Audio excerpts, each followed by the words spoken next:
Boa noite, queridos irmãos, queridos amigos. Mais uma quinta-feira que nós estamos aqui preparando e também enviando esta mensagem para todos os amados irmãos, para que todos possam receber uma porção da palavra de Deus, como é de costume, toda quinta-feira, não é? Toda quinta-feira estamos aqui. Peço a todos os amados irmãos que possam se inscrever no meu canal também. Após se inscrever, você vai ver a sinetinha de notificação. Aí você possa também acioná-la para que você sempre receba as nossas mensagens às quintas-feiras. E também dê o seu like. É uma resposta, né? Sua para mim, né? A minha para vocês é a mensagem, de vocês para mim é o like.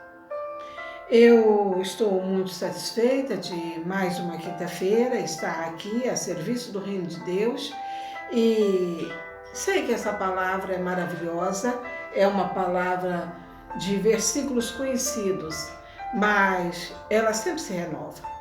Então, eu gostaria que vocês abrissem a sua Bíblia em Mateus, capítulo 7, versículo 24 e 29. Mateus 24, Mateus 7, versículo 24 a 29. Amém? Vamos ler? Vou ler aqui. Todo aquele, pois, que escuta estas minhas palavras e as pratica, assemelha-lo-ei a um homem prudente, que edificou a sua casa sobre a rocha. E desceu a chuva, e correu os rios, e sopraram os ventos, e combateram aquela casa, e não caiu. Glória a Deus, porque estava edificada sobre a rocha. Aquele que ouve essas minhas palavras e não as cumpre, compará-lo-ei ao homem insensato, que edificou a sua casa sobre a areia.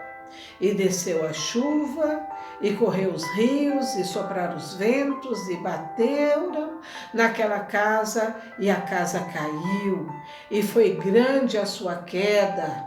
E aconteceu que, concluindo Jesus este discurso, a multidão se admirou da sua doutrina, porque ensinava como tendo autoridade e não como os escribas. Aleluias, glória a Deus, palavra do Senhor. Amados, estamos lendo o trecho final, a conclusão do Sermão da Montanha. O Sermão da Montanha, ele é um sermão muito completo. Ele começa no capítulo 5 e vai até o capítulo 7. E para concluir, não é, esse sermão, o Senhor fala de dois fundamentos, que é a rocha e que é a areia. Todos nós sabemos que se nós ficarmos em pé sobre uma areia e vir uma enxurrada, vir uma chuva, ou mesmo a água do mar, aquela areia se derrete abaixo dos nossos pés e não há nenhuma firmeza e com certeza vamos cair. Mas quando nós subimos de uma rocha e nos aprumamos, não há oscilação. E aquilo nos dá a firmeza, não é? De sabermos que ali nós temos um porto seguro e que não vai ser motivo de preocupação para a queda. Amém? Então veja, Jesus estava declarando com o encerramento do Sermão da Montanha, né, a necessidade de termos um alicerce firme que não se abala, porque esse alicerce é estável e confiável. Amém? Deus, quando fala sobre árvore, sobre rocha, né, ele não está falando propriamente sobre árvore ou sobre rocha. Na questão, quando ele fala sobre as árvores, ele está falando sobre pessoas, né? Quando fala sobre a rocha, ele está falando dele mesmo, ele é a rocha, né? Também nós estamos vendo que o Senhor usa figuras de linguagem para poder se expressar e se fazer bem entendido aquele povo ao qual ele pregava, ele ensinava e ele curava.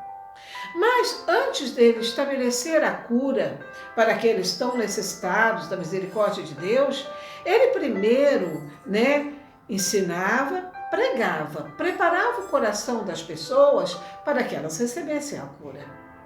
Muitas vezes nós não recebemos uma cura ou uma bênção porque o nosso coração não está preparado. E precisamos realmente nos atentar à palavra de Deus, amém?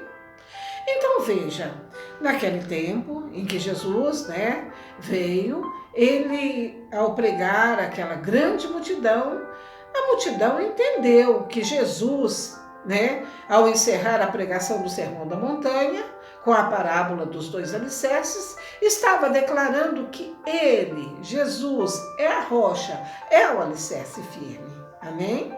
Glória a Deus. Também devemos entender isso, A palavra de Deus diz que nós temos um Deus, no qual nós podemos confiar, no qual ele não mente, nunca vai mentir, não tem sombra de variação. Então ele é firme como uma rocha, amém? Então veja, a pregação e o ensino de Jesus, ele se pautava sobre a Torá. A Torá são os 5 primeiros livros escritos por Moisés, que está no nosso Antigo Testamento, que são os primeiros 5 livros, E também ele se pautava nos profetas, os quais profetizaram a sua vinda. Todos os profetas apontavam para a plenitude do tempo, para quando Jesus viria, Receberia seu corpo, O verbo se faria carne e habitaria entre nós. Então, por isso que quando ele pregava aquele povo que conhecia a Torá, que conhecia os Salmos de Davi, que conhecia o profeta Isaías, ele fazia referência do que tinha sido dito sobre ele, confirmando a sua pregação, o seu ensino, com as profecias feitas a respeito dele. Então veja, em Deuteronômio, um dos 5 livros iniciais do Antigo Testamento, que faz parte da Torá, chama o Senhor de rocha. Então diz, ele é a rocha, cuja obra é perfeita, porque todos os seus caminhos justos são. Deus é a verdade e não há nele injustiça. Justo e reto é. Amém? Olha, então nós vemos que o Senhor Jesus, ele está fazendo menção, de um livro, conhecido, pelo aquele povo e afirmando quem ele era, que ele era o Filho de Deus. Ele era e é o Deus personificado que viveu aqui sobre essa terra e deixou para nós o Evangelho. No mesmo Deuteronômio 32, mas já no versículo 15, parte B, é dito, e deixou a Deus que o fez, desprezou a rocha da sua salvação.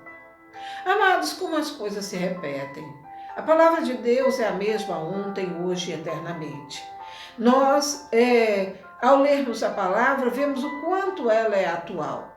Quantos têm deixado a Deus pelos prazeres, pelas futilidades, pela mentira, pela ganância, por querer,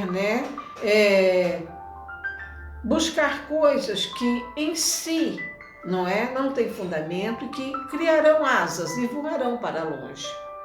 Então, vemos que ainda hoje muitos deixam a Deus que o fez e despreza a rocha, o alicerce firme da sua salvação. E sofre, e não sabe por que sofre, mas, na verdade, Deus não tem ninguém por inocente, porque Deus fala, não é? Fala pelos seus profetas, pelos seus ungidos, fala até pela própria natureza, mostrando a sua grandeza. E todos nós temos que nos curvar à grandeza de Deus. Nós vemos também que o profeta Samuel foi o último juiz de Israel, porque quando Samuel ainda estava no cargo de profeta, não é? E de juiz de Israel, o povo, muito mal agradecido, começou a clamar por um rei. E primeiro, né, Samuel levanta Saul. Saul, por se esquecer e abandonar Deus, não é? Perde a sua coroa, e aí vem o tempo do reinado de Davi. Davi foi um rei e é um rei até hoje, muito lembrado e venerado, não como Deus, mas como um grande homem, não é? E ele, além de ser um rei, ele também era um profeta. Ele fez muitos salmos e profetizando, né, sobre Jesus, principalmente o Salmo 22, que fala do sofrimento e da agonia do Messias, não é? Então a gente vê que ele também, tendo o Espírito Santo, profetizava. E ele também chamava, né, o Deus de rocha, né? Então vamos ver alguns salmos. No Salmo 18, versículo 2, Davi escreve assim: o Senhor é meu rochedo. É uma pequena rocha, é um rochedo, né? Então veja, o meu lugar forte e o meu libertador, o meu Deus, a minha fortaleza, em quem confio, o meu escudo, a força da minha salvação e o meu alto refúgio. Maravilha! Glória a Deus! Então, rochedo, lugar forte, libertador, fortaleza, né? Escudo, força da nossa salvação. Tome posse desse Deus, amém? Em Salmo 31, versículo 2 e 3, diz: inclina para mim os teus ouvidos, livra-me depressa, sê a minha firme rocha, uma casa fortíssima, que me salve, porque tu és a minha rocha, né? Fortaleza. Assim, por amor do teu nome, guia-me, encaminha-me. Nós devemos orar para que Deus nos encaminhe pelos caminhos que o agrada. Amém? Então, quando nós chegamos em Isaías, Isaías é o profeta messiânico. Ele fala da vinda de Jesus. E também fala sobre Jesus, né? Sobre Deus, que é o Filho de Deus, a personificação de Deus sobre a terra, porque Jesus diz: quem vê a mim, vê a Deus, não é? Então, chama também de rocha, de alicerce seguro. Isaías 44, versículo 8 é dito: não vos assombreis, nem temais. É para você, meu amigo, é para você, minha irmã. Não vos assombreis, que você não se assombre, que você não tema. Porventura, desde então, não vô-lo fiz ouvir e não vô-lo anunciei, porque vós sois as minhas testemunhas. Porventura, há outro Deus fora de mim? É uma pergunta. E ele mesmo responde: não. Não há outra rocha que eu conheça. O único alicerce seguro é Jesus, a sua palavra, os seus preceitos. Amém? Então veja, edificar a casa, a nossa casa espiritual, a nossa vida. Amém?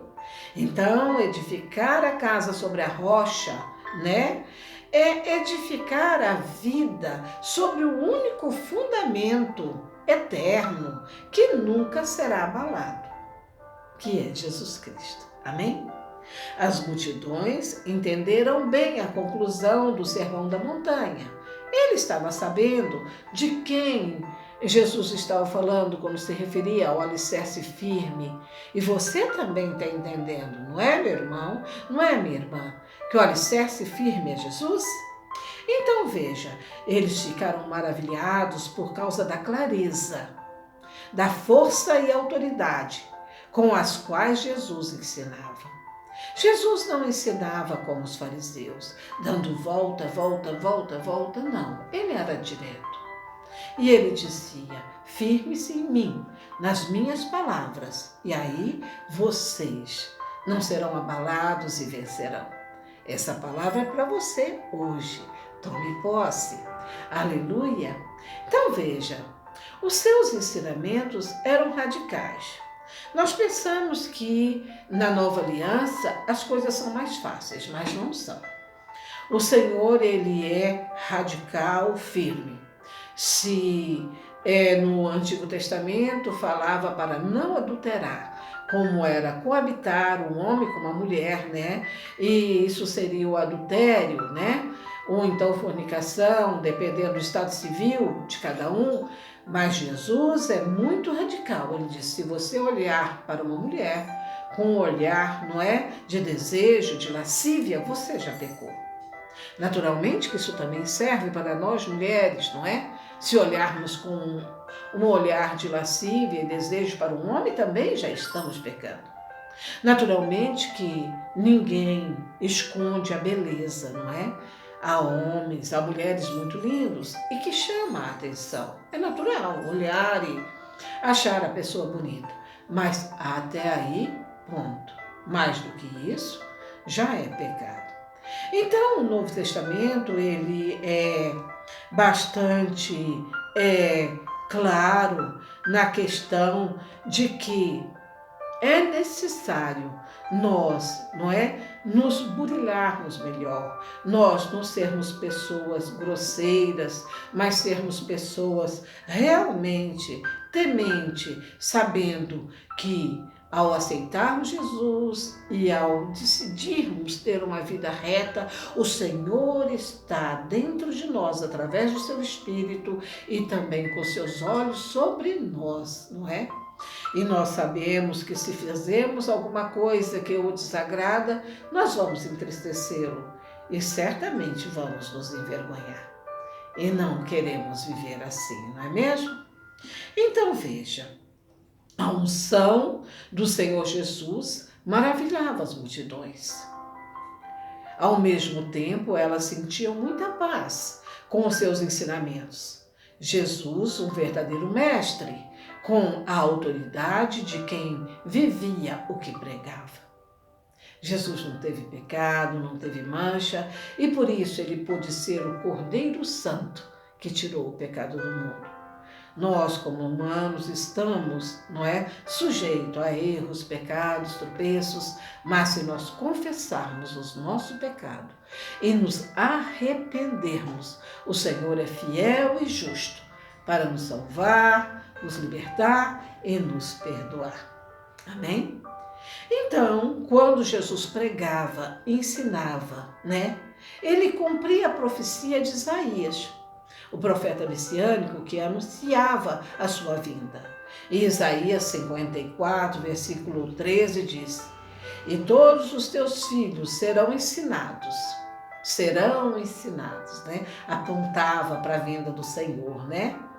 Então todos os seus filhos serão ensinados do Senhor, e a paz de teus filhos será abundante. Todos nós que temos Jesus, não é porque não sofremos, não adoecemos, não nos decepcionamos. Claro que tudo isso, como o mundo, temos aflições, mas também nós recebemos de Deus a paz que transcende todo entendimento, e ela é abundante. Amém? Vamos orar, amados irmãos. Deus de poder e glória, te bendigo na beleza da tua santidade. Queremos, Senhor, edificar a nossa vida pessoal, a nossa vida espiritual, tudo que diz respeito à nossa vida na rocha que é Jesus Cristo. Na sua palavra, não é? Em tudo aquilo que Ele deixou pautado, marcado, para que nós sigamos as suas pesadas. Pai, abençoa cada irmão, cada irmã, cada amigo, cada amiga que me ouve. Dá a eles a certeza de que eles, chegando mais perto de Ti, tendo intimidade contigo, lendo a Sua palavra e meditando e orando, o Senhor vai guiá-los por caminhos, não é? Planos retos, os quais conduz à vitória. Concede saúde, concede portas abertas, concede paz a todos estes que nos ouvem e que ora com o coração verdadeiramente aquebrantado a Ti. Amém? Amados irmãos, vamos receber a bênção. A bênção está em Números, capítulo 6, versículo de 24 a 26. Estenda a mão para receber daquele que pode dar. Amém? O Senhor te abençoe e te guarde. O Senhor faça resplandecer o seu rosto sobre ti e tenha misericórdia de ti. O Senhor sobre ti levante o seu rosto e te dê a paz. E todos os irmãos que estão agora, nesta hora, ouvindo esta mensagem, não é? Em qualquer tempo, em qualquer lugar, possa dizer amém. Me despeço de todos, desejando a vocês um final de semana glorioso, esperando encontrar com vocês na próxima quinta-feira, aguardando, não é? Melhores resoluções, não é? Pedindo a todos que ore pelo nosso presidente, porque ele foi constituído e toda a pessoa que está com autoridade constituída por Deus, né? E também pela nossa nação. Amados, não importa o partido que você possa dizer, eu prefiro A ou prefiro B. Nós temos que preferir a nossa nação. E é necessário que nós oremos todos os dias, porque a palavra de Deus diz que nós devemos orar pela terra a qual nós fomos desterrados, porque ela tendo paz, teremos paz. Tendo paz, teremos prosperidade, saúde, alegria. Amém? Então, despeço de todos, agradecendo, não é? A atenção de cada um de vocês. Fiquem na gloriosa paz do Senhor Jesus. Amém?